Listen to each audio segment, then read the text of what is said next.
forma de... por favor, Fiorella, ¿podrías apoyarme con la grabación? O si alguien me está apoyando con la grabación, por favor. Ya está grabando, doctor. Ya, muy amable, gracias.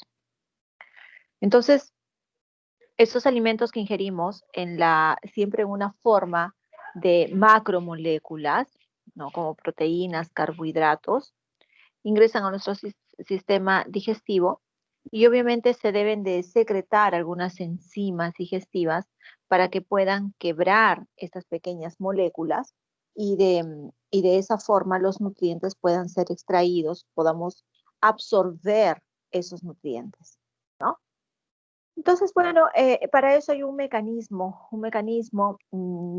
digestivo, también hay un mecanismo de protección con la autodigestión, ¿no?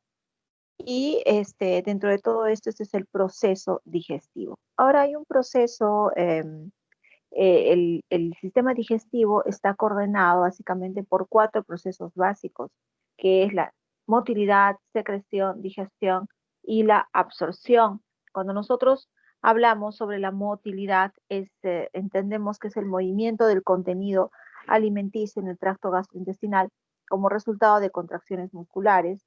Tenemos las secreciones, que ahí básicamente tenemos dos puntos: la transferencia del agua y de iones del fluido extracelular para la luz, y otro que es la liberación del material sintetizado por las células epiteliales del tracto gastrointestinal.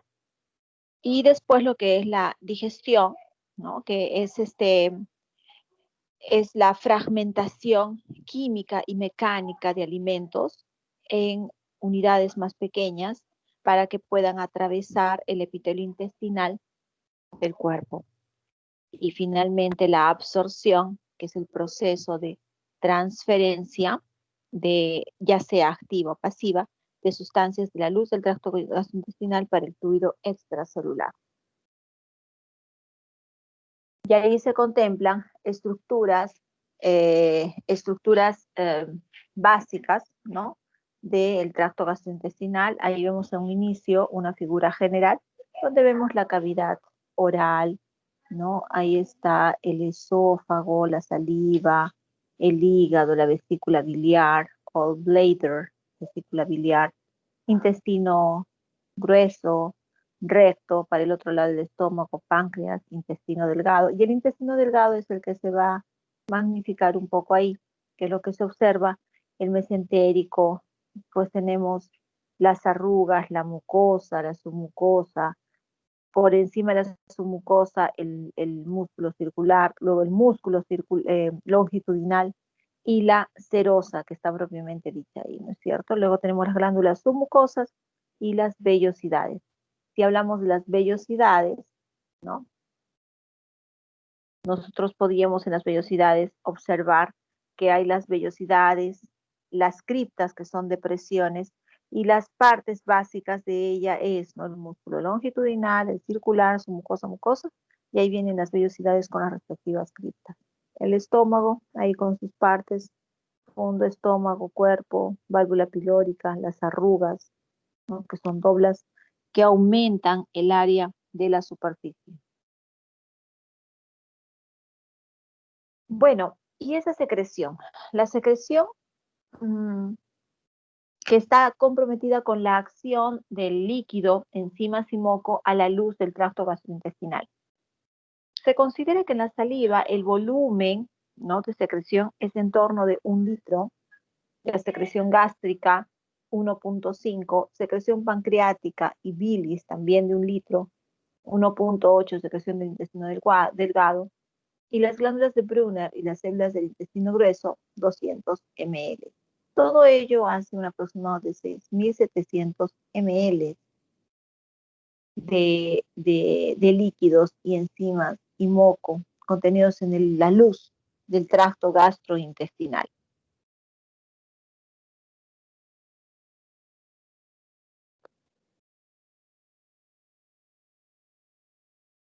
Y bueno, en la pared del tracto gastrointestinal tiene 4 capas.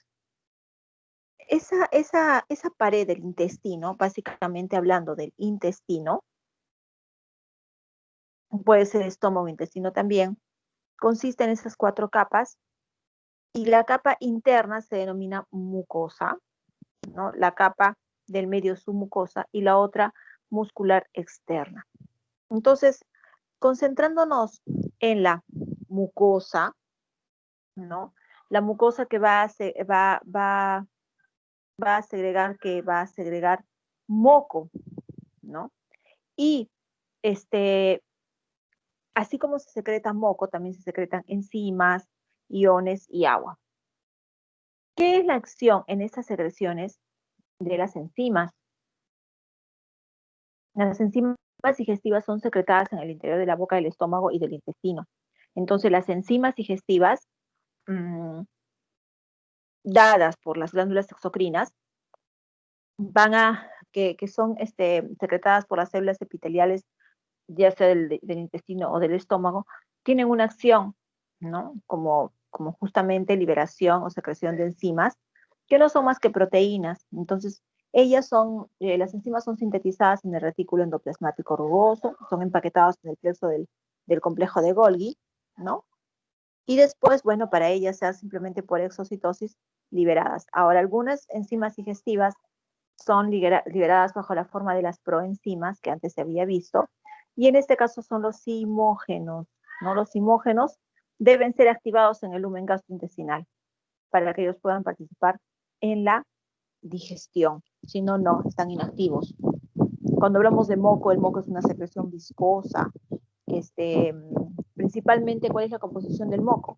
Las glicoproteínas, ¿no? Que son denominadas la mucina, por ejemplo. Ahora, el moco es sintetizada en las células exocrinas especializadas, denominadas células mucosas, donde en el estómago, y células calciformes en el intestino. Luego tenemos los iones, el agua, una gran parte, decíamos 6.8 litros o 7 litros del fluido secretado por el sistema digestivo. Cada día está compuesto por agua e iones. ¿Cuáles son los iones particulares? Sodio, potasio, cloro, bicarbonato e hidrógeno.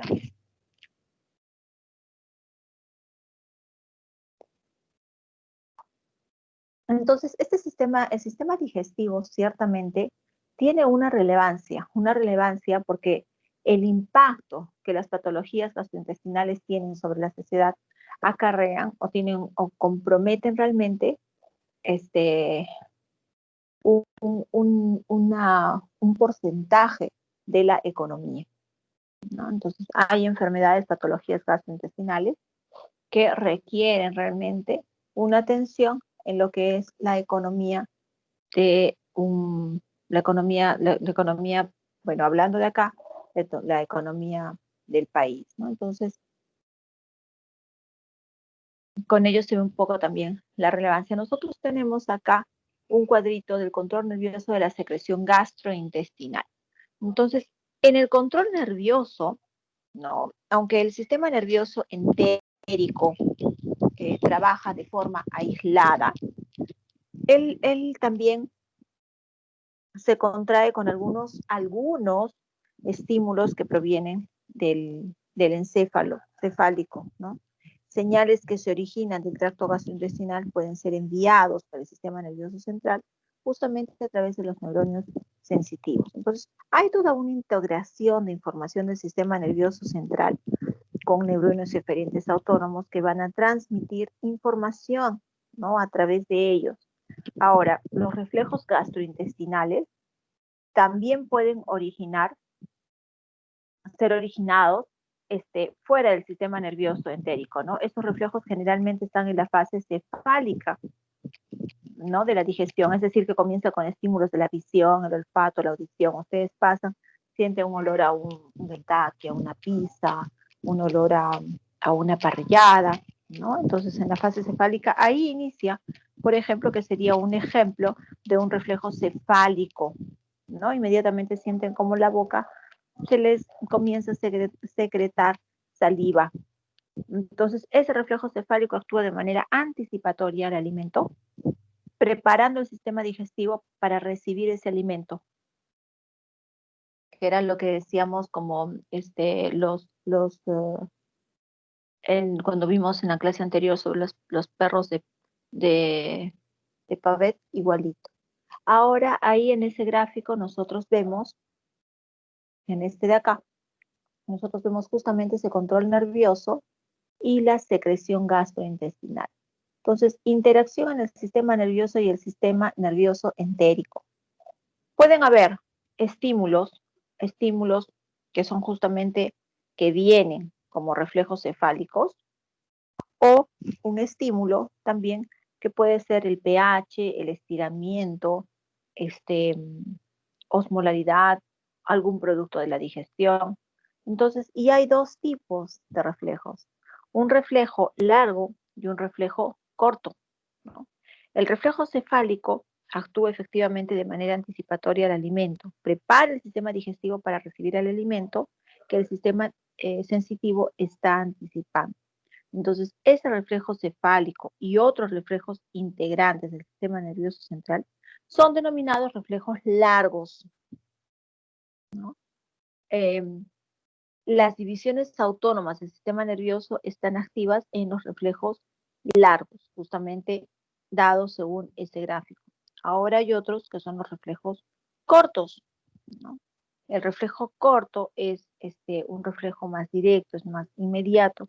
Entonces ahí tenemos estímulo, visión, olor, receptores sensitivos, el encéfalo cefálico, que va a dar con la información de receptores sensitivos y neuronios, puede ser interneuronios, continúa con neuronios eferentes, ahí van a músculos lisos o células secretoras, y finalmente la contracción, relajamiento muscular o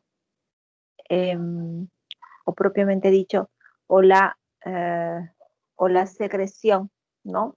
De sustancias parácrinas o endócrinas. Eso tenemos entonces en la primera parte, sistema nervioso entérico, luego efectores y luego una respuesta.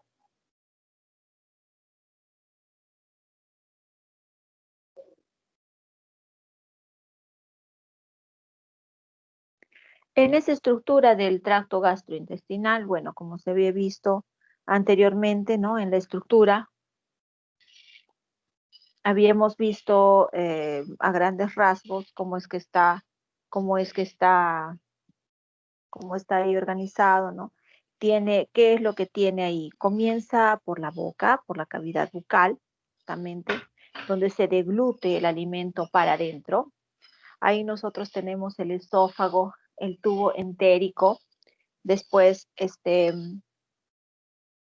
después del tubo entérico nosotros vemos que el esófago va a atravesar el tórax en dirección del abdomen,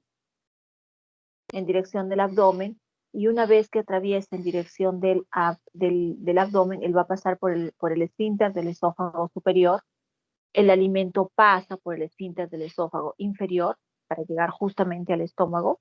En el estómago, él ya va a tener acceso, ¿no? Ahí vemos, por ejemplo, tres partes internas, la parte superior denominada fundo, después la parte central que es el cuerpo, y después la parte inferior que es el píloro. Una vez que continuamos tenemos el intestino delgado, después del intestino delgado, al cual se controla la válvula pilórica, luego el intestino delgado, el intestino grueso, y bueno, y finalmente ya el recorrido para lo que vendría a ser eh, el colon y la eliminación de las heces, ¿no?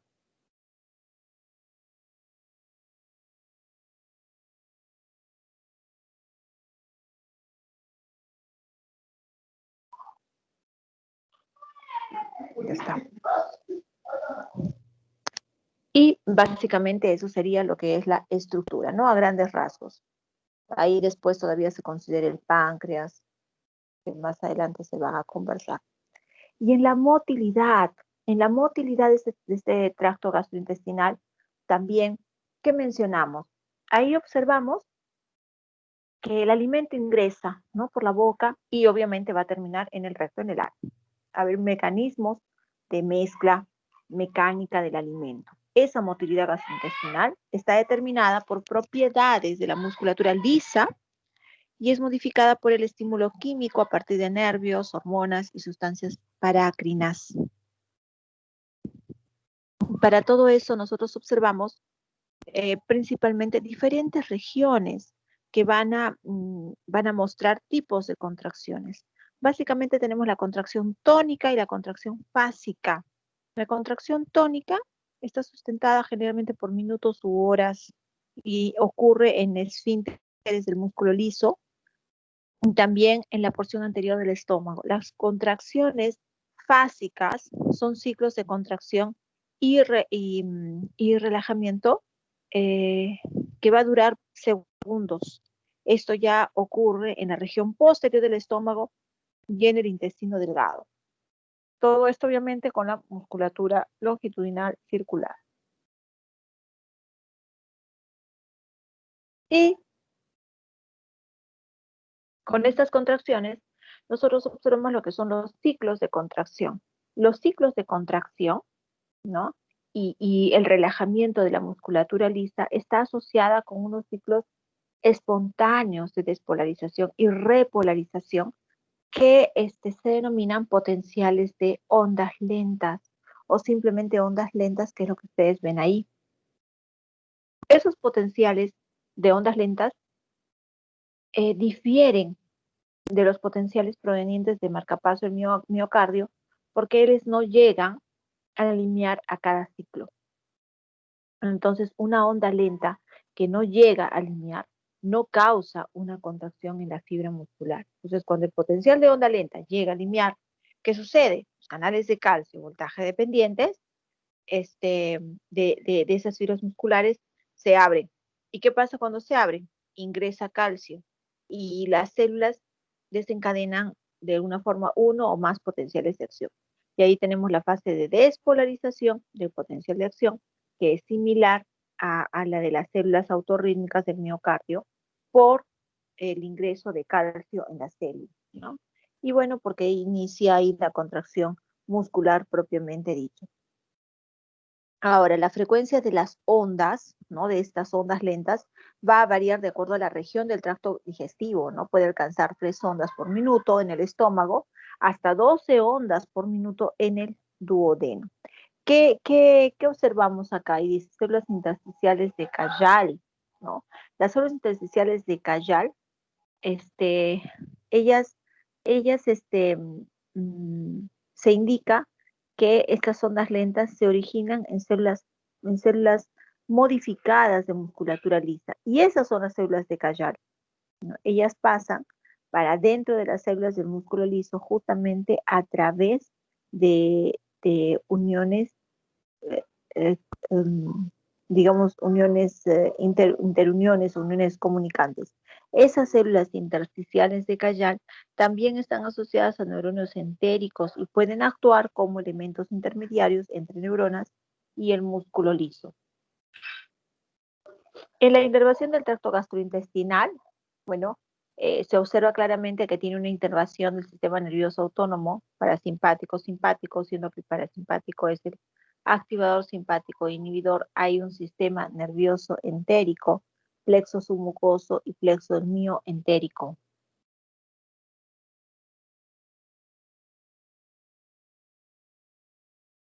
Y bueno, en lo que es la masticación, ¿no? En la masticación tenemos que considerar que toda la digestión inicia en la boca, ¿no? Y esto acá nosotros quizá podríamos mencionar la fase cefálica. La fase cefálica, ¿dónde se inicia? La digestión química y mecánica se inicia en la boca. Cuando el alimento ingresa en la boca, entra en contacto y nosotros liberamos lo que es la saliva. La saliva es una solución diluida de agua que tiene iones, tiene proteínas, ¿no? Mucinas, lisosimas, y el alimento ingresa, va a ser el alimento mezclado, degradado, y ahí va a iniciar la digestión inicial, ¿no?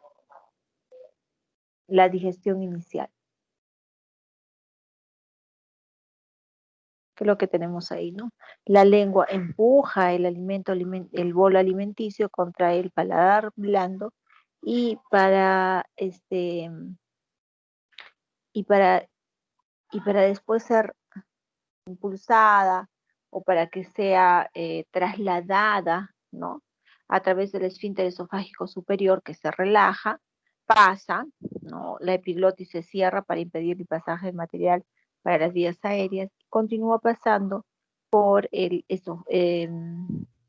por el esfínter esofágico inferior, ¿no? Y en el inferior nosotros ya vemos que el alimento se mueve para abajo, en el esófago, opinando o ya teniendo no tanto opinando, sino ya teniendo una acción de propeler con las ondas peristálticas y junto con la gravedad de que el alimento llegue al estómago, propiamente dicho.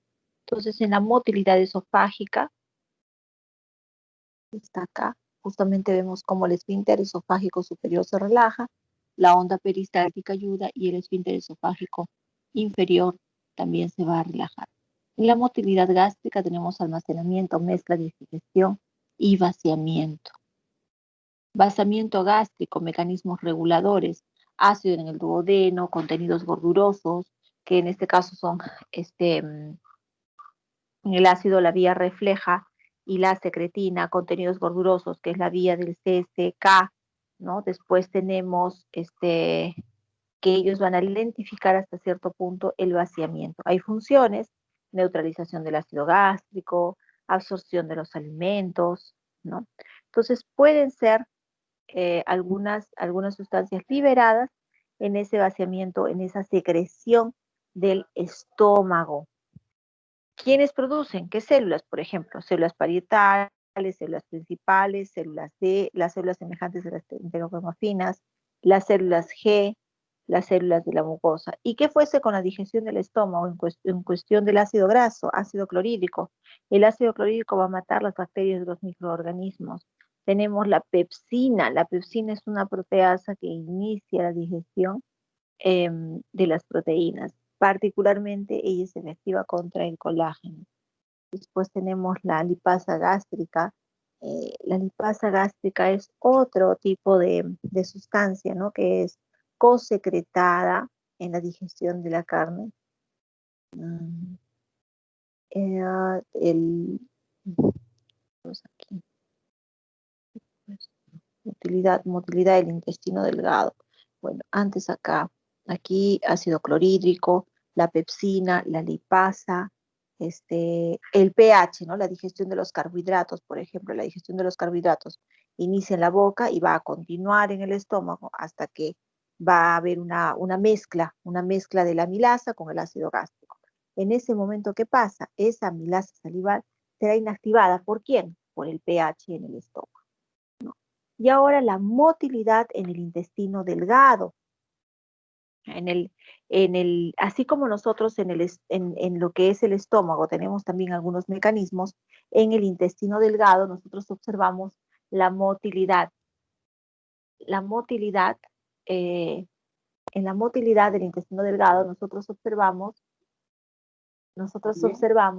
contracción segmentar y la contracción peristáltica. La contracción segmentar, ahí observamos la mezcla del quimo en la contracción peristáltica para que el alimento pueda ser desplazado, ese quimo, a una distancia. Generalmente en el intestino delgado nosotros hablamos de 5 metros a 2 a 4, de 5 a 2, de 5 metros en 2 a 4 horas aproximadamente, ¿no? Que es justamente eh, en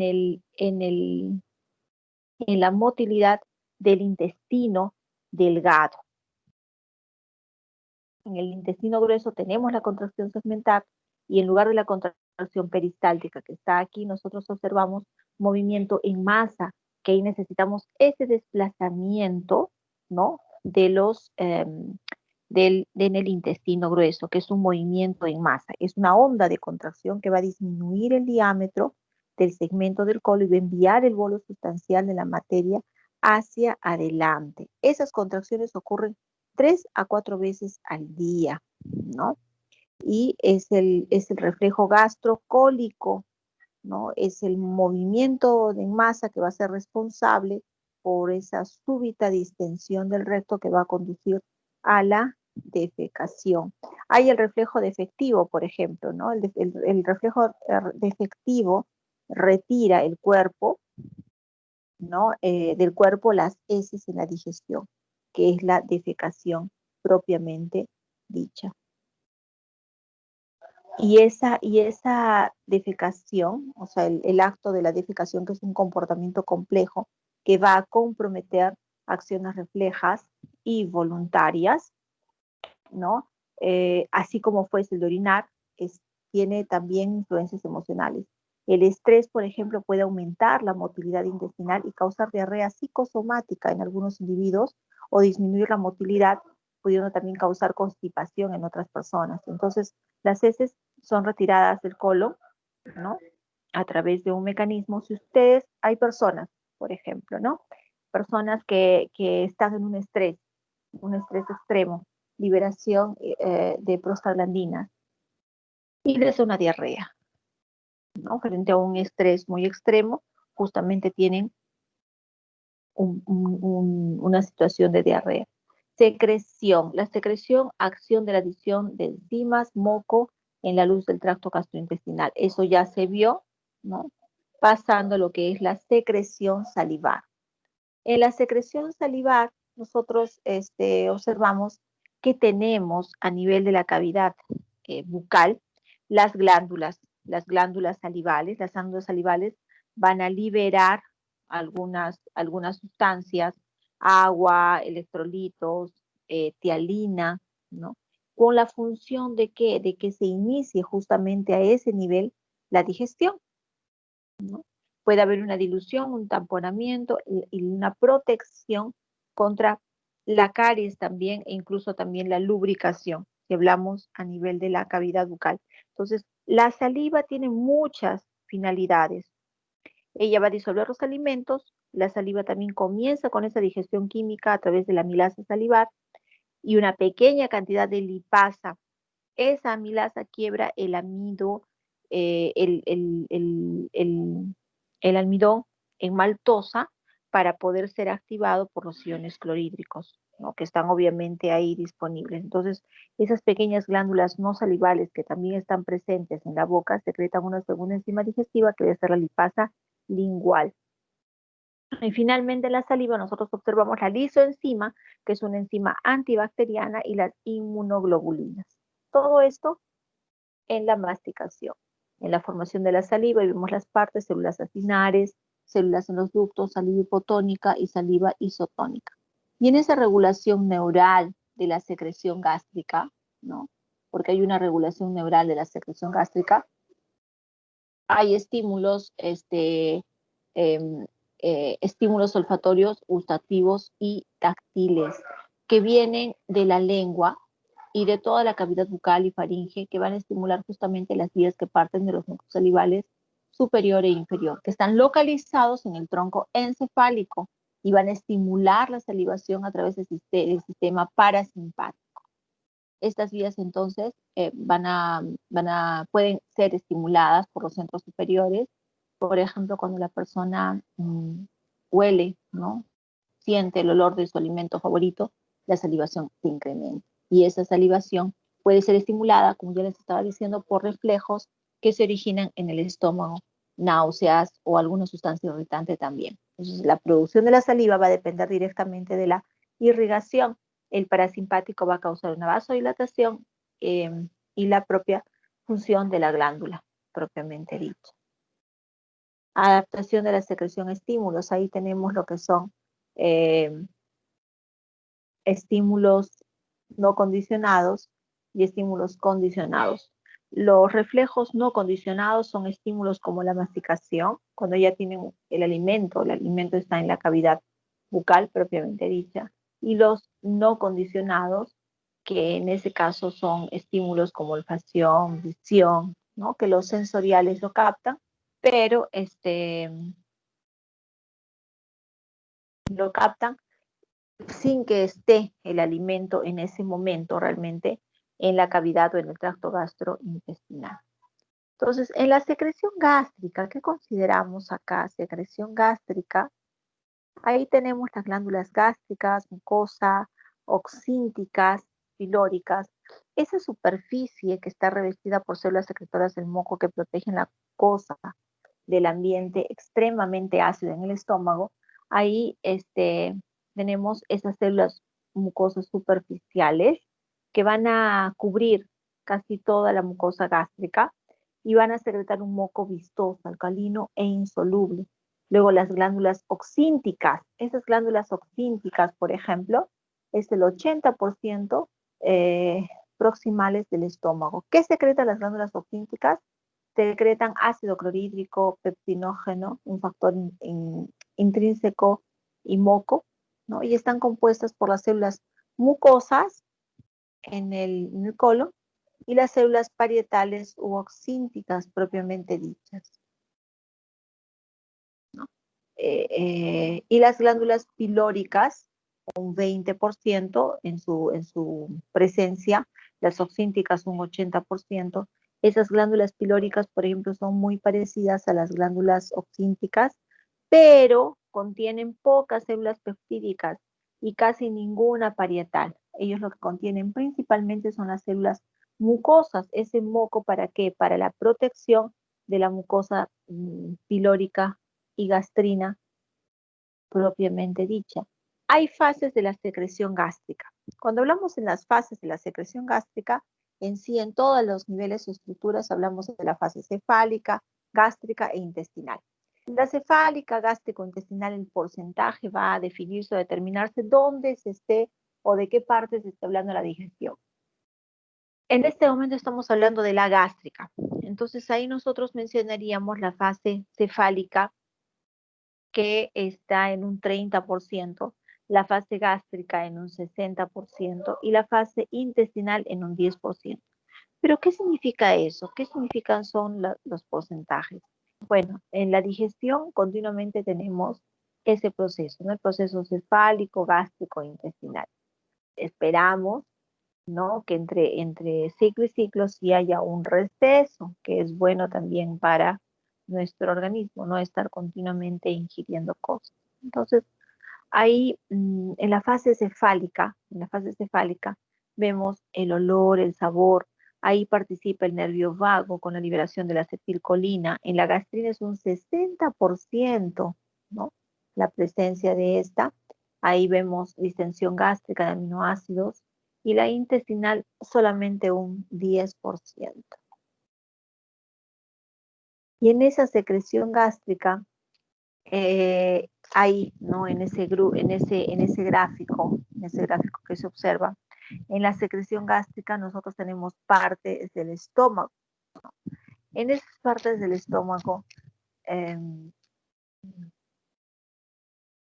digamos, en esas partes del estómago lo que se puede observar es que hay, ¿no? Alguna zona en el cuerpo, en el fondo, en el antro, ¿no? Que producen determinadas sustancias, ¿no? Y porque hay determinadas células que son diferenciadas entre ellos. Acá tenemos las células parietales, factor intrínseco, ácido clorhídrico. Luego tenemos las células, perdón, las anteriores eran las células parietales, estas son las células principales, producción del pepsinógeno. Después hay las células mucosas que producen ese moco y la gastrina para la circulación, que son las células G propiamente dichas. ¿Cómo se da esa liberación o esa secreción en este caso, de, del ácido clorhídrico, ¿no? Cómo es que se va observando del ácido clorhídrico? Bueno, pues en el ácido clorhídrico nosotros también tenemos algunos factores reguladores que son los que estimulan y los que inhiben, ¿no? Ese ácido clorhídrico, ¿no? Em, está frente a una reacción que es hidrogeniones que vienen en dirección a toda esta digestión, ¿no? Por un mecanismo no muy bien elucidado. Entonces, el potasio ATPasa bombea hidrogeniones para dentro de los canales de cloro que están abiertos. Y entonces el agua combínase con el dióxido de carbono mm, para formar el bicarbonato que va a ser absorbido por la sangre. Pero eso lo vamos a ver un poquito más adelante después de ver justamente acá secreción del ácido clorhídrico, estimulantes e inhibidores.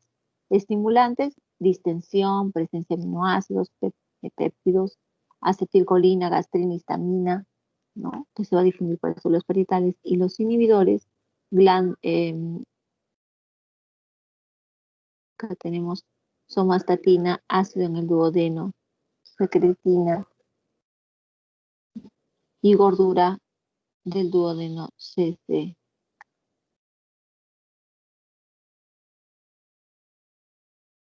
Estructura de la mucosa intestinal. Bueno, aquí básicamente lo que hay que hablar, ¿no? Que aumenta muchísimo el poder, hasta unas 600 veces, y ahí es muy importante los pliegues de Kerching. Digestión y absorción de los carbohidratos. ¿Cómo es que se da la digestión y absorción de los carbohidratos? ¿Tiene alguna diferencia? Sí, tiene alguna diferencia, ¿no? En el, en el intestino delgado, ¿no? La digestión de los carbohidratos es, consiste en convertir los polisacáridos en disacáridos digeribles en monosacáridos para que ellos puedan ser absorbidos. Entonces ahí que tenemos la amilasa que es oriunda de la maltosa y la lactosa, ¿no? Mm, a ver, ¿cómo les explico? Aquí tenemos que esa amilasa que es oriunda, ¿no? Del páncreas, ella dirige el, el, el amido y lo va a convertir en maltosa. Por eso es que ahí tenemos nosotros ahí maltosa, ¿no? Maltasa que está abajo, que es la maltosa. Entonces la maltosa y los disacáridos, ¿no? De la alimentación, por ejemplo, ¿cuál es un disacárido? La sacarosa, la lactosa, ¿no? Ellos necesitan ser digeridos apropiadamente por las disacáridas, disacaridasas oriundas de las células, ¿no? Y entonces, ¿cuál va a ser el producto final de la digestión de los carbohidratos? Va a ser la glucosa y la galactosa y o la fructosa.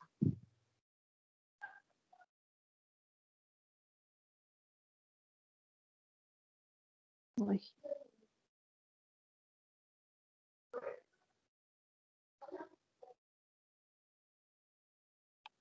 pasado.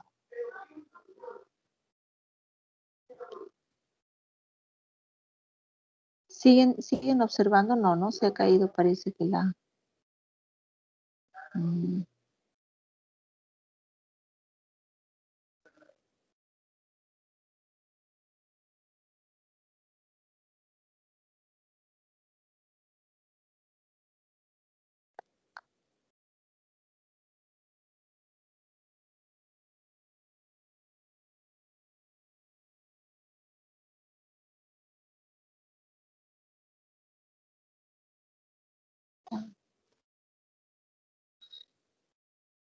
está,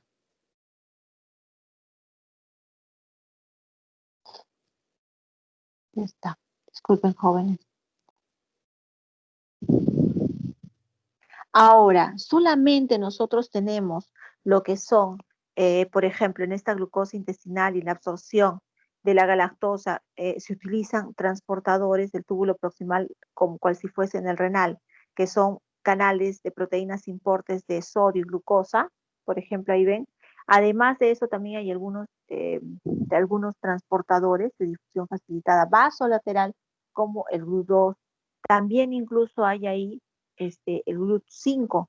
El GLUT5 es para facilitar la movilización de la fructuosa, ¿no? Entonces, realmente aquí en la digestión y absorción de los carbohidratos, ¿no? Este, hay diferentes vías, diferentes canales, ¿no? Y básicamente el proceso final, los productos del proceso final, será glucosa, galactosa y la fructuosa, básicamente. Aquí que tenemos digestión y absorción de las proteínas. Es que entonces cuando hablamos ahí nosotros podemos hablar de carbohidratos, de proteínas, incluso también de gordura, ¿no? De la forma lipídica. En la absorción, en la digestión y absorción de las proteínas, ¿no? El bicarbonato en el intestino va a neutralizar el quimo acidificado en la luz y va a aumentar el pH. Ahora acá habíamos visto en algún slide, yo les dije que la pepsina es muy relevante, es muy importante para la digestión de las proteínas. Entonces la pepsina está inactivada, ¿no? Y esta elevación del pH más las proteasas pancreáticas y el mínimo de proteínas y peptidasas adicionales que se encuentran ahí, ¿no? Van a continuar con la digestión justamente de esas proteínas. ¿Cuáles son los primeros productos de la digestión? Habíamos visto que los primeros productos de la digestión de los carbohidratos eran glucosa, galactosa y fructosa. Habíamos visto ahí. En este caso, acá los primeros productos son los aminoácidos libres, ¿no? Los dipeptidios, que están acá, los dipeptidios, y los tripeptidios. Todos ellos van a poder ser absorbidos. Entonces la absorción ocurre por cotransportadores de sodio y difusión facilitada en esta de las proteínas.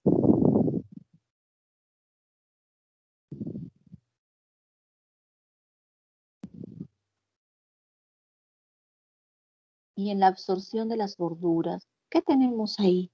Ahí tenemos una gotícula de gordura. Entonces, el proceso comienza en el estómago con la acción de la lipasa lingual y se completa en el intestino delgado por la acción de las enzimas pancreáticas y del borde del estómago. Entonces, ahí tenemos una gotícula de gordura y después tenemos un producto de la bilis, del ácido biliar, que tiene una porción hidrofílica y una porción hidrofóbica. Esas gorduras, esas gotículas que ingresan en el intestino delgado, ¿de dónde vienen? Vienen del estómago, ¿no? En forma de una emulsión, que es una emulsión densa que ha sido creada a través de la digestión por la lipasa ácida, ¿no? Y por una mixtura mecánica, una mezcla mecánica. Entonces, esa emulsión, en verdad, es una gota pequeña suspendida en un líquido, ¿no? Ahora, la emulsión obviamente, para poder dar la digestión, absorción justamente de ella, nosotros procedemos ahí a observar la digestión de los triglicéridos en esa emulsión. Entonces, la lipasa solita no va a poder ser capaz, no va a ser apta para penetrar en esa cobertura de la sal biliar que requiere la presencia de una colipasa, que es un factor proteico secretado justamente por el páncreas. Ahí, por ejemplo, antes de continuar, vemos, ¿no?, la colipasa. Aquí está.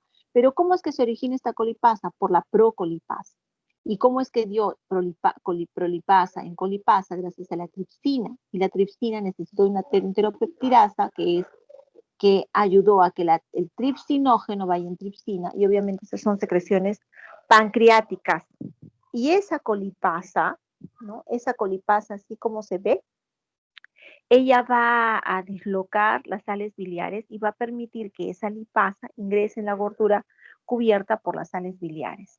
Entonces, esa lipasa va a digerir los triglicéridos, ¿no?, que estaban, digamos, encapsulados en el interior de esas gotículas de gordura, en monoglicéridos y ácidos grasos libres, que es lo que ya ustedes están viendo acá. Son micelas, monoglicéridos, ácidos grasos libres, colesterol, lisolectinas y glicerol.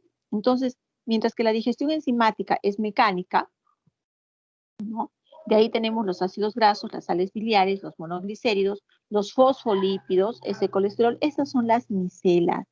Entonces las gorduras son absorbidas principalmente por difusión simple a través de la membrana apical de las células intestinales. Y en la superficie de las células, ahí nosotros vamos a observar, ¿no?,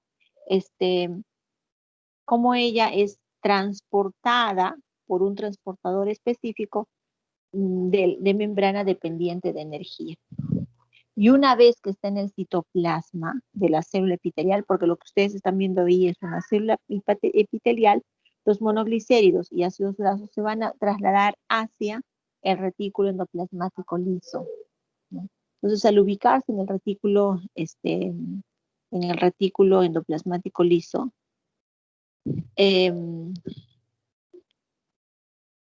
ahí observamos de que los triglicéridos son nuevamente sintetizados. Y esos triglicéridos se van a combinar ¿con quién? Con el colesterol, por eso es que ahí ven, ¿no? Triglicéridos, fosfolípidos y colesterol. ¿Y ellos van a formar qué? Van a formar unas gotas de mayor tamaño, que son los kilomicrones. Ahora, esos kilomicrones son de mayor tamaño. ¿Pueden estar sueltos? No. Necesitan ser empaquetados. Entonces, ellos van a ser empaquetados, absorbidos por los vasos linfáticos, vellosidades, ¿no? Y después finalmente serán secretados en la circulación. Ahí se han considerado dos tablas, una y dos. Una es de gastrina, una columna de colecistocinina, de secretina, del peptidio insulonutrópico dependiente de glucosa, motilidad y péptido 1 semejante al glucagón. Se han señalado partes, ¿no? O funciones, por ejemplo, quién la secreta, la diana, el efecto, o el blanco, el efecto, secreción endocrina, motilidad, otros, estímulo para la liberación, que es lo que estimula la liberación de ellas, liberación inhibida por, ¿no? Entonces ahí se considera, por ejemplo, liberación inhibida por, tenemos ahí sí, en lo que es la gastrina, colecistocinina y la secretina, por ejemplo. Entonces, secreción, continuamos, ¿no? Lo que se había visto antes. En la secreción tenemos enzima, mucosa.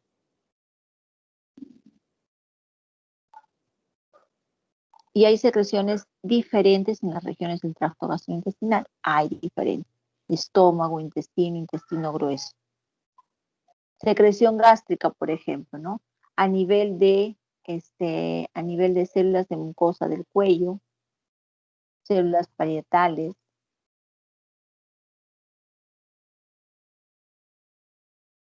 células semejantes a las enterocromafinas, células principales, células D y células G. Y acá, ¿no? Ahí observamos características, la sustancia secretada, ¿no? ¿Qué sustancia secreta la célula D? Somatostatina. Estímulo para la liberación, ¿qué es lo que estimula la liberación de células parietales? Ácido gástrico, acetilcolina, gastrinistamina. La función activa pepsina y elimina bacterias. Así se les ha colocado secreciones del estómago en cada uno de ellos, ¿no? Incluso se les ha puesto ustedes lo memorizan, deficiencia a causa de anemia perniciosa. Continúo acá.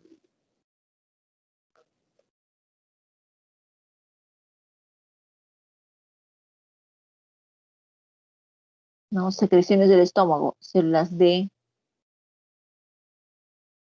células G, ¿no? En las células G, por ejemplo, que teníamos, se secreta la gastrina. ¿Quién estimula la liberación de la gastrina? Acetilcolina, péptidos y aminoácidos. ¿Y qué pasa con eso? Estimula la secreción del ácido gástrico, secreción gástrica. Entonces, en este momento de la secreción gástrica hablamos sobre una historia de una persona que es Martín, era un pescador. Él recibió una lesión, ¿no? En el pecho y también en el estómago, ¿no?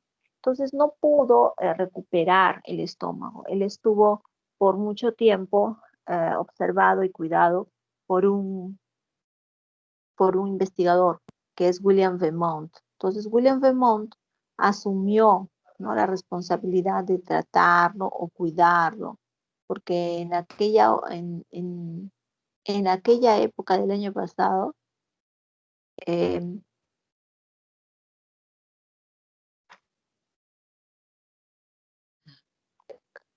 bueno, no del siglo pasado, no del año pasado, en aquella época del siglo pasado, tampoco, del siglo 1822, hace 2 siglos atrás, estamos siglo XXI, aquí en el 1822, ¿no es cierto? No habían muchos alcances en lo que era alcances médicos, científicos, y en aquellos 1822 siglos ya pasados, la verdad, este médico, William Beaumont, él estudió ese caso Martin, de Alexis Martin, lo cuidaba, lo estabilizaba, y con todo eso también él iba investigando esa úlcera gástrica que quedó como una fístula, la verdad, esa fístula totalmente expuesta al exterior. ¿Y cómo fue? ¿Cómo era? En aquella época pueden imaginar que el doctor Beaumont probaba el jugo gástrico, ¿no?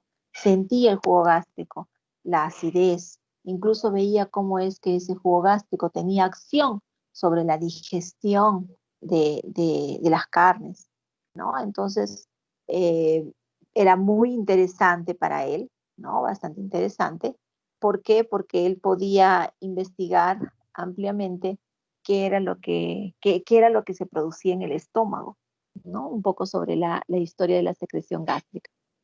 ¿Qué mecanismo de la secreción gástrica del ácido clorhídrico? Bueno, en este dibujo ahí vemos, ¿no?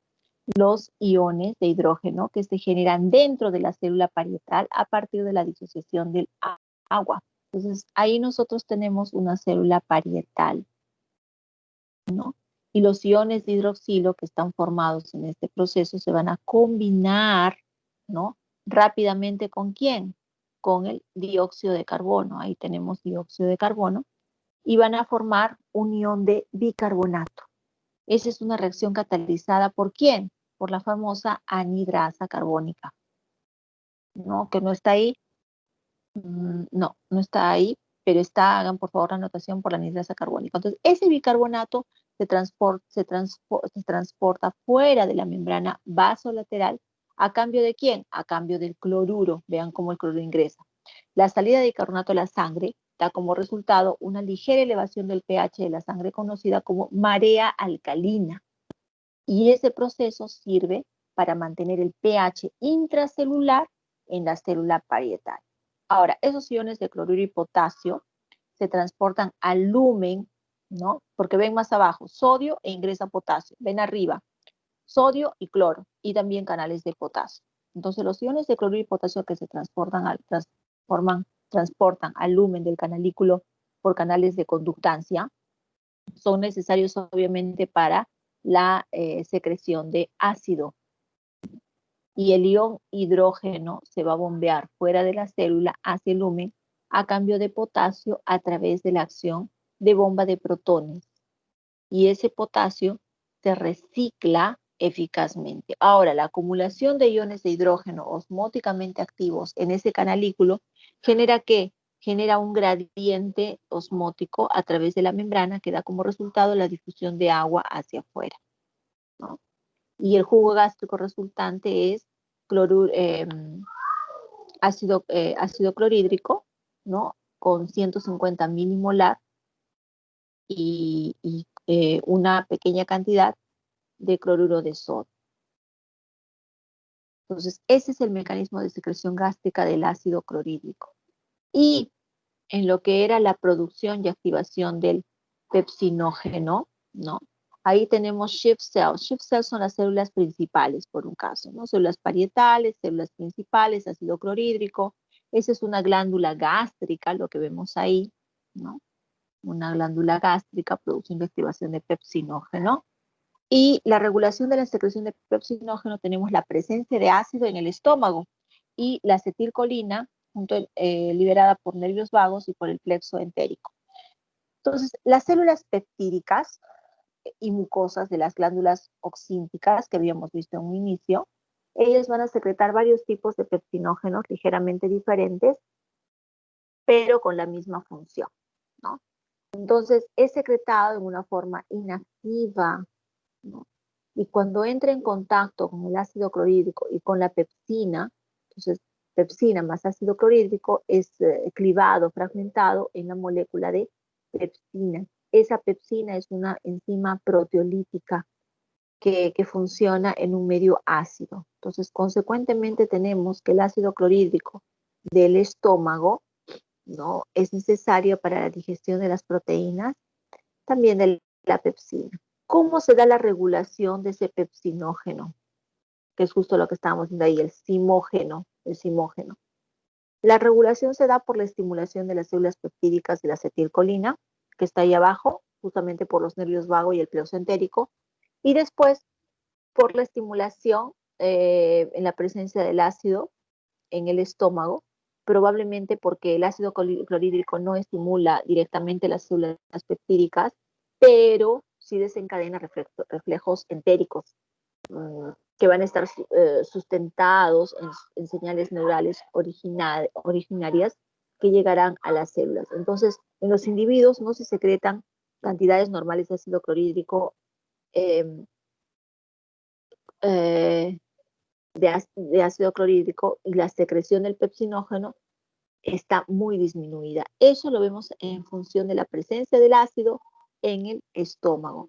¿Hay otras funciones gástricas también? Sí, hay otras funciones, ¿no? Además, por ejemplo, de la producción de pepsinógeno simógeno, tenemos la lipasa gástrica, la amilasa gástrica, la gelatinasa gástrica, el factor intrínseco, ¿no?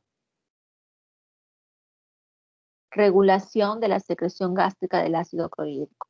Ahí vemos que hay factores reguladores que estimulantes son la distensión, presencia de aminoácidos y péptidos, acetilcolina-gastrina, la regulación en lo que es factores reguladores intrínsecos, ahí tenemos la somatostatina, tenemos el ácido en el duodeno, gorduras en el duodeno que es la coledocistocinina. ¿Y qué tenemos aquí? En la regulación de la secreción gástrica del ácido clorhídrico, ahí nosotros observamos en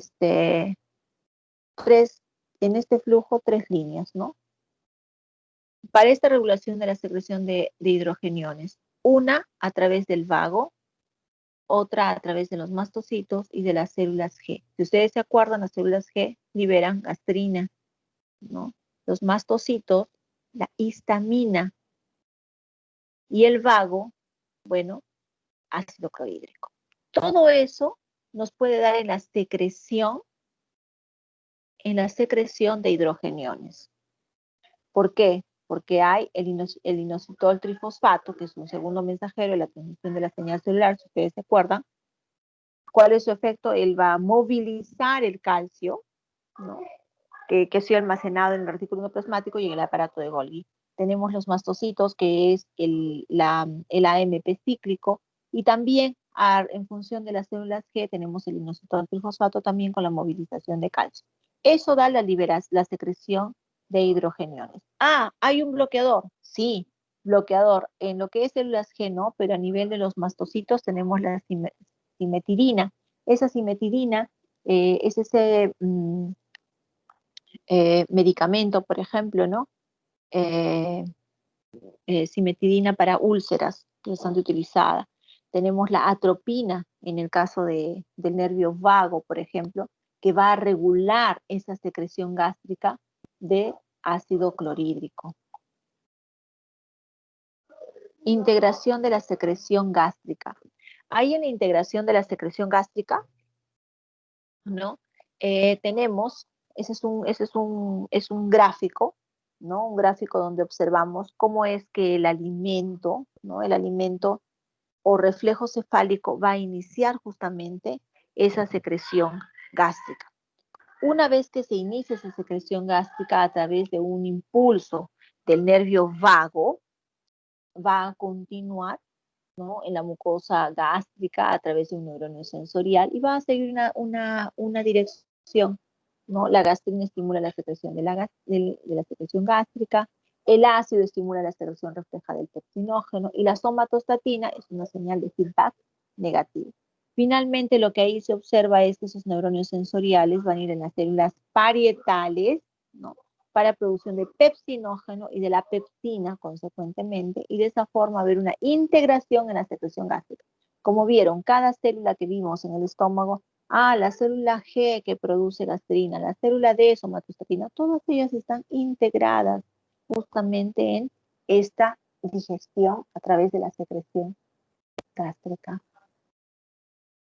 Y en esa secreción gástrica cefálica, que es lo que habíamos visto que era 60, que era 30, 60 y 10%, ¿no es cierto? Ya para terminar.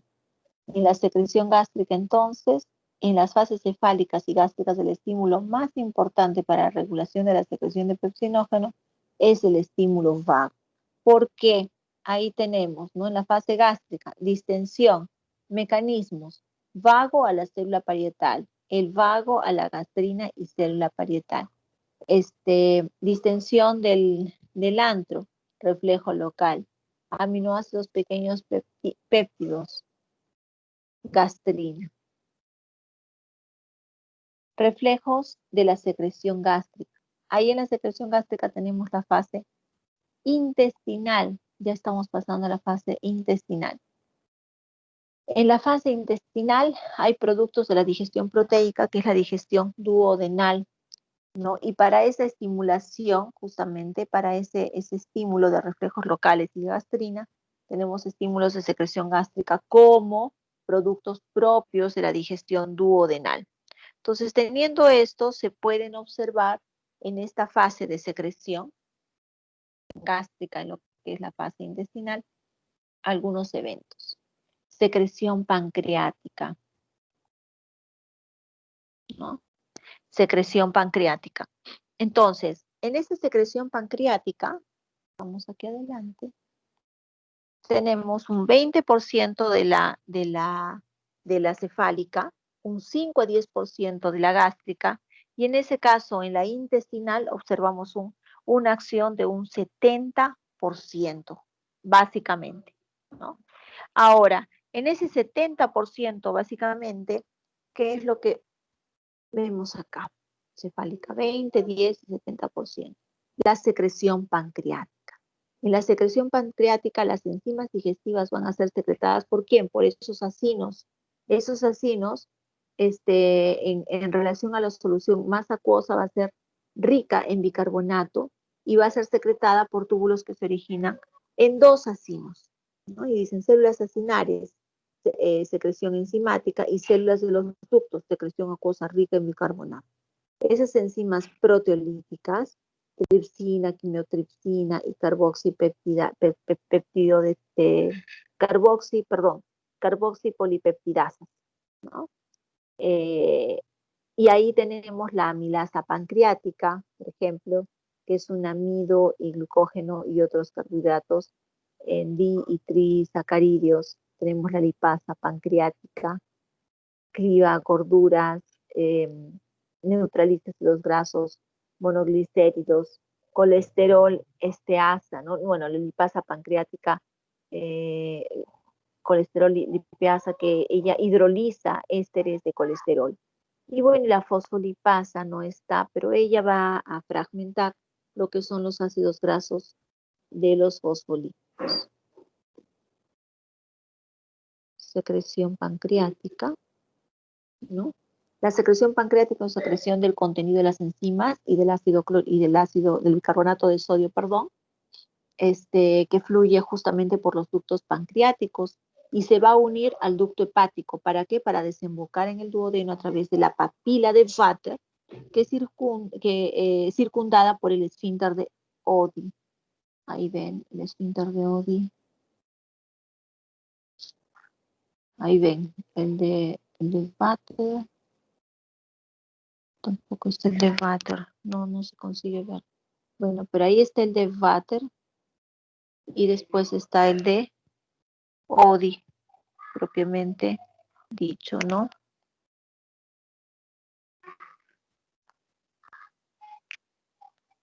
Consigue ver, señor. Ahora, en la secreción pancreática, como habíamos visto, hay una secreción acuosa, que es bicarbonato de sodio, células del ducto que se originan en los acinos, y la secreción enzimática, que son las células acinarias, puntualmente colocando ahí. Y en la secreción pancreática, ¿no? Que la secreción pancreática, que justamente es esa secreción acuosa, está ahí en este diseño. ¿Qué tenemos en este diseño? En este diseño lo que vemos es, ¿no? Ahí tenemos en la sangre nosotros observamos, en la sangre nosotros observamos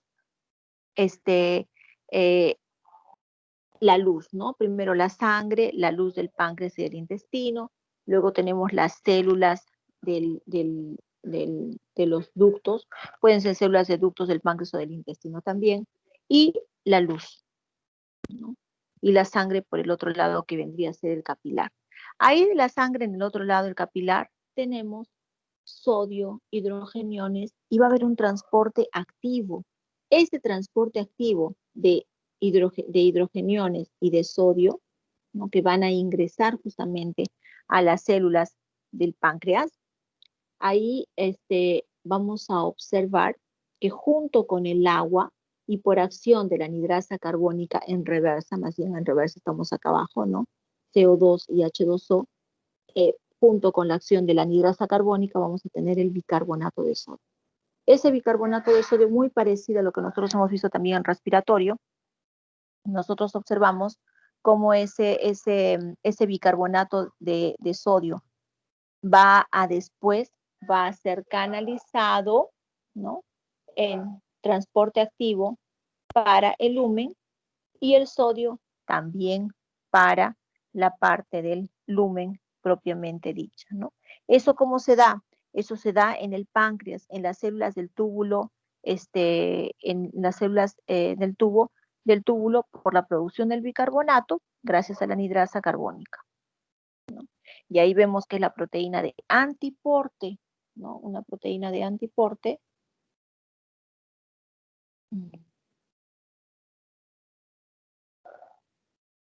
Ahí vemos la proteína de antiporte justamente dentro de ese ducto pancreático.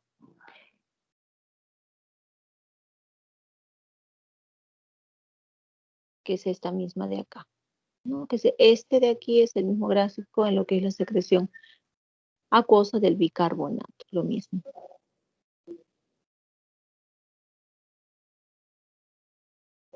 Y aquí la secreción enzimática, si ustedes se acuerdan, habíamos visto 2 slides anterior, teníamos la secreción acuosa y la secreción enzimática. La secreción acuosa, recordando, células del ducto que se originan en los acinos, y la secreción enzimática de las células acinares.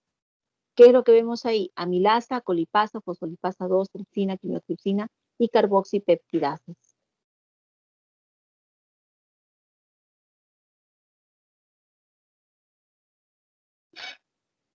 Fases de la secreción pancreática. En la secreción pancreática nosotros observamos 2 fases, la fase cefálica y la fase gástrica. Por eso es que habíamos visto que en la pancreática teníamos la cefálica un 20%, la gástrica de un 5 a un 10% y la intestinal era un 70%.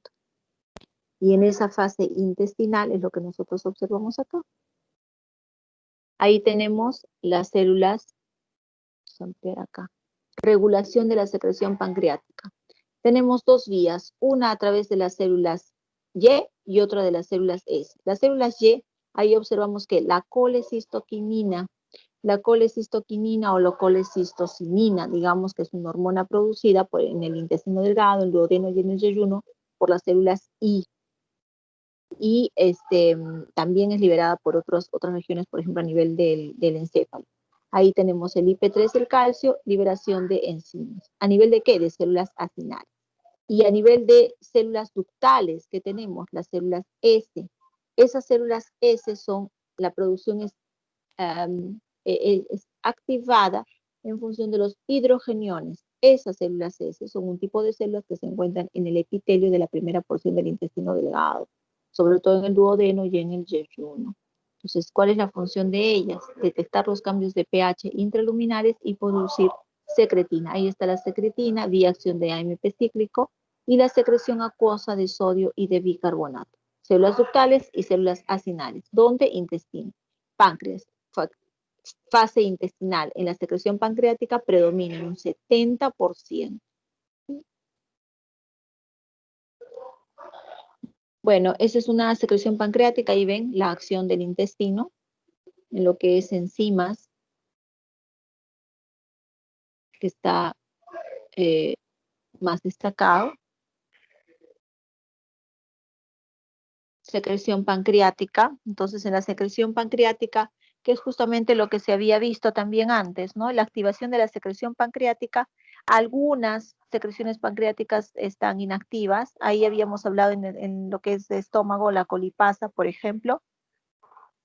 y para que ellas tengan una acción, ¿qué se necesita? Que la secreción pancreática vía tripsinógeno enteropepsidasa activa ese tripsinógeno en tripsina y a raíz de eso nosotros vamos a tener este, activación de la quimopsina, carboxipeptidasas, colipasa, fosfolipasa y de esa forma pueda haber una acción, ¿no? Una acción de estas enzimas secretadas por las células exocrinas en el páncreas, ¿no? Puedan tener una acción en la digestión. Entonces, esas enteropepsidasas, esas células en el borde de escoba van a convertir ese tripsinógeno inactivo en la tripsina activa. Y esa tripsina va a convertir entonces esa enzima pancreática inactiva en su forma activa propiamente dicha y va a tener esa acción de activación de secreciones pancreáticas propiamente dichas.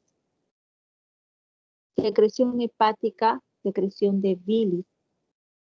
Bueno, eh, nosotros en la secreción hepática o en la secreción de, de, de, de bilis, nosotros vamos a ver acá lo que son la secreción biliar. Entonces, la bilis es necesaria para la digestión y la absorción de los lípidos, ¿no? Ahora, ¿qué es lo que nosotros tenemos? Nosotros tenemos ahí en ese gráfico que está, en ese grafiquito que está, nosotros observamos ahí la vesícula biliar. Vamos a ampliar un poquito más. La vesícula biliar, el ducto hepático común, el ducto colédoco, la arteria hepática, la vena porta, la hepática, el páncreas que está abajo, el estómago, ¿no es cierto? Entonces, el hígado es uno de los órganos mayores internos, ¿no? Está justo debajo del diafragma, ¿no? Y ahí es donde nosotros vamos a ver cómo es que la sangre que oxigenada contiene los metabolitos y tejidos periféricos que van a llegar al hígado a través de esa arteria hepática que están viendo ahí, ¿no? Entonces, la sangre que llega al hígado a través de esa vena porta hepática es rica en nutrientes eh, que han absorbido, que vienen del tracto gastrointestinal y contienen productos, ¿no? Que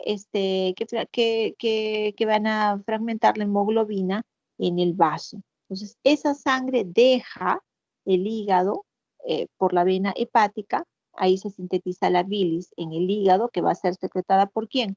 Por el ducto hepático común.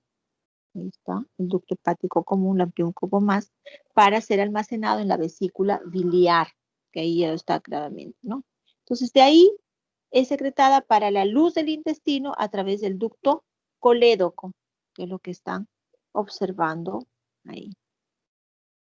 Ahora, los hepatocitos en el hígado, ¿no? Si se pudiese visualizar los hepatocitos en el hígado, ellos, bueno, están organizados, ¿no? En fin, y ellos, además de estar junto con los hepatocitos en todo el hígado, también se pueden observar otras estructuras que son justamente los del ducto biliar.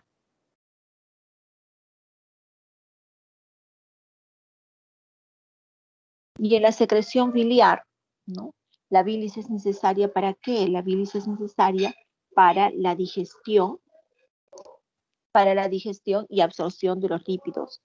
En esa secreción de la bilis, ¿qué consideramos? La bilis no es una enzima, es una solución no enzimática que está siendo secretada por los hepatocitos, ¿no? O por las células del hígado propiamente dicha. Los componentes clave de la bilis pueden clasificarse en tres, que son sales biliares para la digestión de los lípidos, de las gorduras, los pigmentos de la bilis, claramente en su memoria viene acá la bilirrubina, ¿no? Que es un producto de degradación de la hemoglobina, y después el colesterol. Y bueno, y los ácidos biliares, entonces, o las sales biliares son esteroides que se combinan con aminoácidos para formar esas sales biliares. Por eso a veces decimos ácidos biliares, sales biliares, no son las sales biliares más que los ácidos biliares con los esteroides aminoácidos, ¿no? Entonces, las sales biliares son como si fuesen unos como unos detergentes, ¿no? Con una cadena polar que va a permitir que interactúen con los lípidos y con el agua. Y van a crear unas gotículas solubles en agua, que es lo que yo ya les mostré diapositivas antes, ¿no es cierto? Esa bilis entonces secretada dentro de los ductos hepáticos que conducen a la vesícula biliar, ¿no? Que está almacenada y concentrada en la solución, durante una comida o la contracción de la vesícula biliar, envía la bilis para dentro del duodeno a través del ducto colédoco, ¿no? Con una solución acuosa de bicarbonato y enzimas digestivas que vienen justamente del páncreas. Y esa contracción vesicular biliar es estimulada por la colecistocina, ¿no? Y ahí es donde se van dando esas digestiones propiamente dichas. Emulsificación de las gorduras. Jóvenes, por favor, ustedes se pueden quedar para estas diapositivas que todavía faltan unos minutos. Quienes no pudiesen quedarse están dispensados, por favor. Ya dejarían con Fiorella al final de la clase si es que algunos de ustedes ha llegado tarde para colocarles asistencia en tardanza, pero para colocarles. ¿Ya? Fiorella, ¿estás en la sala? Por favor, ¿me apoyas con esta Sí, sí, consulta? Si doctora. podemos quedar 10 diapositivas más. Mm, Bien, doctora. Voy a consultar con mis compañeros. Me había comunicado en caso de con el delegado y con los que no pueden, que el domingo iban a recuperar. Mañana van a recuperar el domingo, solo que en el domingo yo me he quedado en la diapositiva, me parece que la mitad, me he quedado en la producción del ácido clorhídrico. Bien, Pero doctora. pueden, claro que Entonces, sí. los que se pueden quedar ahora podemos terminar la clase y las estudiantes que faltan pueden terminarlo el día de mañana con las demás, con las secciones. Claro, pueden, claro que sí. Y si alguien tiene tardanza porque recién se incorporó, que te escriba para que tú me digas al final de la clase, ¿ya? Por favor, Fiorella. Ya está bien, doctor. Bueno, entonces ahí tenemos en la emulsificación de las gorduras, que es lo que vimos anteriormente, que es lo mismo, ¿no? Ahí tenemos esa parte de las sales biliares, que es la padre hidrofílica, hidrofóbica. Tenemos las micelas, los kilomicrones. De esos kilomicrones finalmente van en unas encapsuladas, ¿no? Y va a ir a linfa y de linfa va a ir al torrente sanguíneo, que eso es lo que habíamos visto en diapositivas anteriores. Y la secreción del intestino delgado. En la secreción del intestino delgado, bueno, habíamos aquí visto que era secreción del intestino delgado, glándulas de Brunner y los factores estimulantes, ¿no?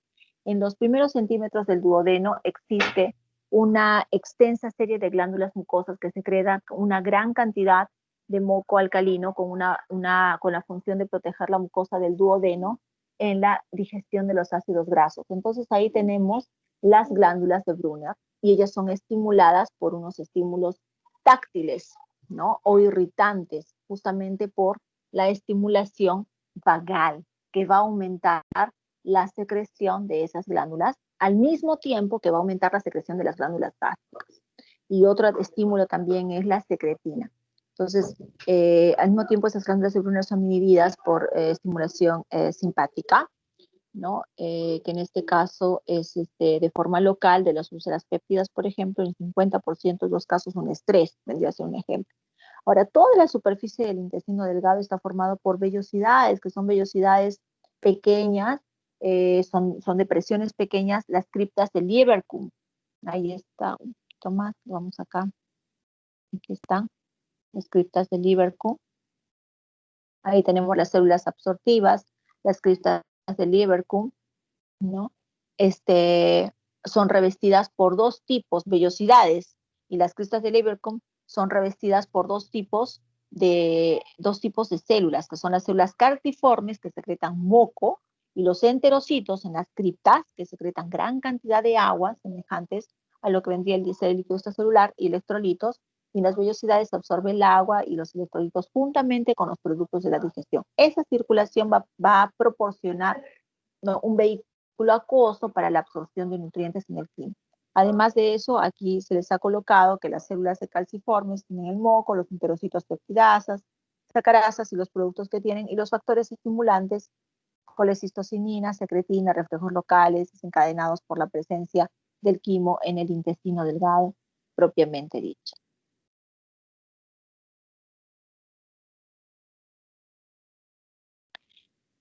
Bueno, aquí en este dibujo de las criptas de Lieberkühn, las secreciones intestinales que son derivadas justamente de los enterocitos de las criptas que no contienen enzimas, ¿no? Y los enterocitos de las vellosidades que contienen las enzimas digestivas estacionarias, ¿no? Que ahí vemos en la figura, ¿no? Que es una figura con un microconfocal para poder apreciar un poco más. Secreción del intestino delgado, nuevamente nosotros vamos a las enteropepsidases que va a convertir el tripsinógeno pancreático en tripsina y por su vez activa otras enzimas pancreáticas, ¿no? Esa secreción en el intestino delgado sucede principalmente en respuesta de la presencia del quimo a través de estímulos táctiles irritativos que inicia reflejos nerviosos entéricos locales, ¿no? Y la secretina y la colecistocinina también estimula la secreción. Y la secreción en el intestino grueso, ¿no? En el intestino grueso, bueno, habíamos visto lo que era, por ejemplo, la movilidad propiamente dicha, pero en lo que es la secreción y absorción de los fluidos de electrolitos en el intestino grueso, nosotros entendemos que el colon, ¿no? Es responsable por la absorción de la mayoría del agua que entra sobre la forma de quimo, ¿no? Una media aproximada de 1.5 litros de agua entra en el día en el intestino grueso, pero solamente 0.1 litros es perdido diariamente en las heces. Entonces, los colonocitos en la superficie de la mucosa absorben cloruro de sodio a través de una variedad de transportes de membrana, ¿no? Y en ese momento también potasio es secretado en la membrana apical y ese proceso va a ser influenciado por la aldosterona. La aldosterona que si ustedes se acuerdan que hacía, promovía la reabsorción de sodio y la secreción de potasio en los riñones. Ahora ahí también hay las células de las criptas en el colon, ¿no? Que van a secretar cloro en el lumen. Y el cloro entra en la célula para transporte activo secundario, saliendo entonces por otro lado, ¿no? Y facilitando justamente esta absorción de fluidos y electrolitos. Entonces ahí tenemos células calciformes, células en la cripta del colon, agua y electrolitos, y moco en lo que serían las células calciformes también. Bueno, y ahí entonces vemos de una forma general, ¿no? Algunas células en el estómago, las células S, ¿no? Que son las células parietales, que habíamos visto ácido clorhídrico, intestino delgado, bicarbonato y enzimas, intestino grueso, moco, células calciformes, que ya estaba más detallado anteriormente, y la diarrea. Bueno, la diarrea que puede causar una deshidratación, por ejemplo, la diarrea es un estado patológico eh, en el que la secreción intestinal de fluidos no va a estar equilibrada, se va a alterar la homeostasis, ¿no? Se altera la homeostasis por la absorción y va a resultar en unas heces líquidas. Entonces, la diarrea puede suceder por varios mecanismos, ¿no? Si los mecanismos de absorción normal de agua en el intestino no están regulados, es decir, se quiebra la homeostasis, eh, puede causarse diarrea. Puede haber una, que es la diarrea osmótica, ¿no? Por ejemplo, esta diarrea osmótica, ingesta de lactosa, ¿no? Entonces, podría ser un caso. Hay otra solución no absorbible que puede causar diarrea osmótica, por ejemplo, es algunos aceites vegetales o exceso de azúcares también podría causar una diarrea osmótica. Y hay procedimientos clínicos en pacientes que pacientes necesitan pasar o sufrir, ¿no? Para tener intestinos limpios, ¿no? para evacuar los intestinos antes de algún procedimiento quirúrgico, ¿no? Entonces, en este momento reciben litros, 4 litros, 3 litros de una solución de isotónica no absorbible de polietileno-glicol y electrolitos, ¿no? Una gran cantidad de solución no absorbible dentro del colon también, ¿no? Provocando una diarrea copiosa y removiendo de esa forma toda esa masa dentro del tracto gastrointestinal. Hay diarreas secretoras también, ¿no? Que vienen por las toxinas bacterianas, por ejemplo, del Vibrio cholera, enterotoxinas, Escherichia coli, en fin, ¿no? Y ya con eso viene el tema de la mortalidad, la morbilidad, que es la enfermedad. Morbilidad es enfermedad, mortalidad es muerte, que es lo que yo les comencé un poco la clase hablándoles sobre ese asunto de la diarrea. Entonces sí puede ser en este caso infección bacteriana, que es una diarrea secretora, una enteritis, que justamente es una secreción de grandes cantidades de agua y electrolitos que están asociados a un aumento de la motilidad para que diluyen factores irritantes. Ese es el afán, ¿no? Para evacuarlos y pueden definitivamente causar una deshidratación. Y el acto del vómito, ¿no? El acto del vómito es un reflejo protector. Ese reflejo protector del vómito o émesis es la expulsión forzada del contenido gástrico y duodenal por la boca. Este es un reflejo de protección que lo que hace es destina la remoción del material tóxico del tracto gastrointestinal. Este reflejo del tracto gastrointestinal libera el contenido que podría estar causando una irritación, una distensión o una excitación excesiva, propiamente dicha, de este acto del vómito, ¿no? Y puede ser coordinado a través del centro del vómito en el bulbo y cuando se inicia con la estimulación de los receptores sensitivos, eh, frecuentemente se da inicialmente con una náusea. Ahora también puede darse por sustancias químicas presentes en la sangre, alguna droga, algún estrés, en fin. Hay señales eferentes en el centro del vómito que van a iniciar justamente ese peristaltismo en reversa, ¿no? Que comienza en el intestino delgado y se va a desplazar hacia arriba, como si fuese una onda de motilidad y va a ser auxiliada, ¿por qué? Por esa contracción abdominal que hace aumentar esa presión abdominal para poder evacuar o para poder expulsar ese contenido. Durante el vómito, obviamente, la respiración está inhibida, la epiglotis y el paladar se cierran la tráquea y la nasofaringe para impedir que el vómito sea inhalado y aspirado, ¿no? Y esos ácidos o las partículas alimentarias, obviamente, si se fuesen ingeridas, pueden causar un problema de aspiración o una neumonía o en fin. Entonces, bueno, hasta aquí jóvenes, terminamos lo que es fisiología gastrointestinal. ¿Alguna consulta, por favor?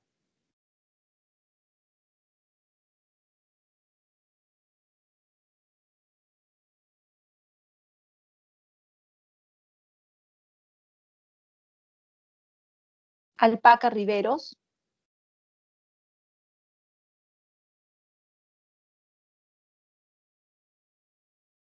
Apasa Vilca,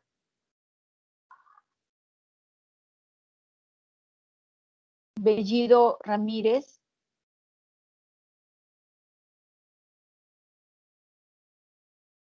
Chambi Quispe,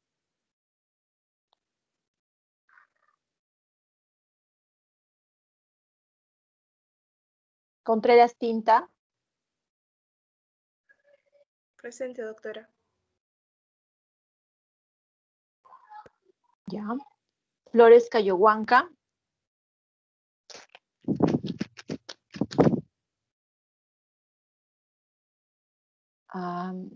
González Quispe,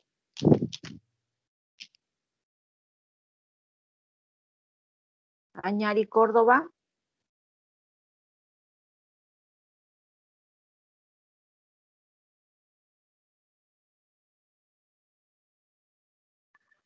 Ojeda Vázquez, Pongo Cormilluni, Presente, doctora. Buenas tardes. Buenas tardes, señor Pongo. Kea Ticona. Rivera Medina. Presente, doctora. Buenas tardes. Buenas tardes.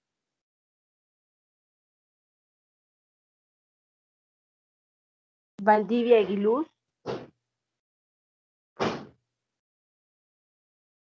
Velázquez Quispe. Presente, doctora. Buenas tardes. Buenas tardes. Vera de la Torre.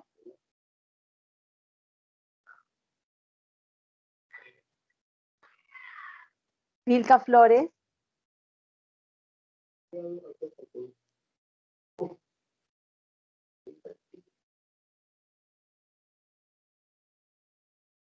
Ya, nadie más falta, ¿no es cierto? Jóvenes, entonces, para concluir con ustedes, vamos a dejar de compartir acá.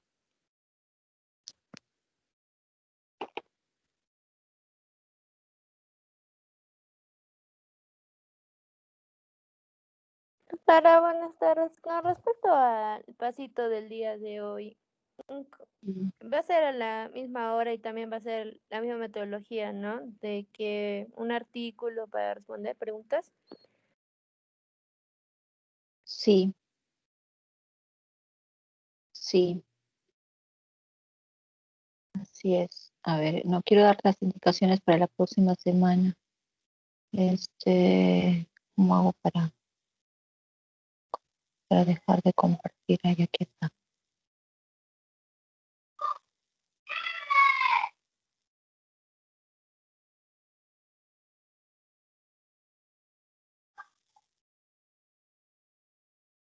Bueno, no puedo dejar de compartir.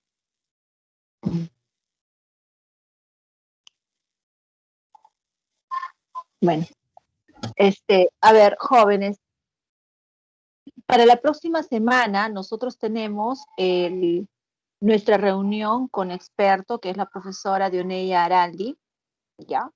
Esa es una actividad agendada. Y la otra es que la próxima semana, el día sábado, en esta hora, nosotros iniciamos. No voy a hacer llamado de asistencia. Vamos a iniciar inmediatamente. Inmediatamente, entonces, Fiorella, por favor, voy a necesitar que tú me apoyes. Voy a ver cuántos grupos hay formados.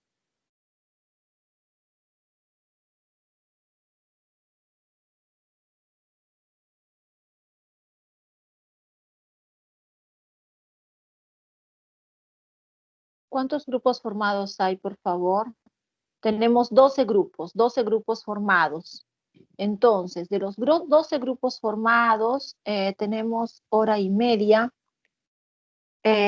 Nosotros vamos a trabajar con 8 minutos. En los 8 minutos, ustedes, por favor, deben presentar su trabajo, deben exponer su trabajo. Es decir, tienen que compartir lo que han preparado en PPT y al mismo tiempo compartir su cámara. Entonces, con anticipación les estoy diciendo para que ustedes puedan tener habilitada la cámara de su PC, de su laptop, de su celular, de su tableta, ¿no? Del dispositivo con el cual ustedes estén trabajando. El orden va a ser aleatorio, es decir, todos deben tener dominio y conocimiento de toda la exposición, porque yo puedo decir, bueno, comienza entonces Rivera, continúa Medina, continúa Pongo, y entonces deben ustedes continuar continuamente. Entonces, por favor, practiquen ustedes como grupo en los 8 minutos. Dentro de la presentación de las diapositivas no estamos considerando la carátula. La carátula viene a ser una página que no se considera, ¿no? Resultados, discusiones, sugiero que ustedes presenten con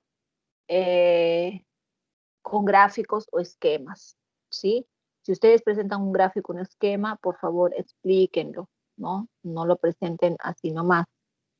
La bibliografía en estilo Vancouver, también eso es importante, ¿ya? Y bueno, si hubiese alguna otra consulta, por favor. Doctora, disculpe, yo le quería hablar acerca de la asistencia de la anterior semana. No me he podido conectar y no pude asistir. No sé si se me podría justificar. Le envié un mensaje por el Teams. No sé si lo ha leído. Veámoslo ahora. En la anterior semana no considera asistencia porque yo tuve un problema en la conexión. Ya, Entonces, doctora, muchas gracias. considerado a nadie. Solamente he considerado la asistencia de hoy día y del día 9. Del día 13 no he considerado asistencia. Ah, no, del día 9. Es el 9, sí. Perfecto. ¿Tu apellido, por favor? Mendoza Cate. Mendoza, Cate.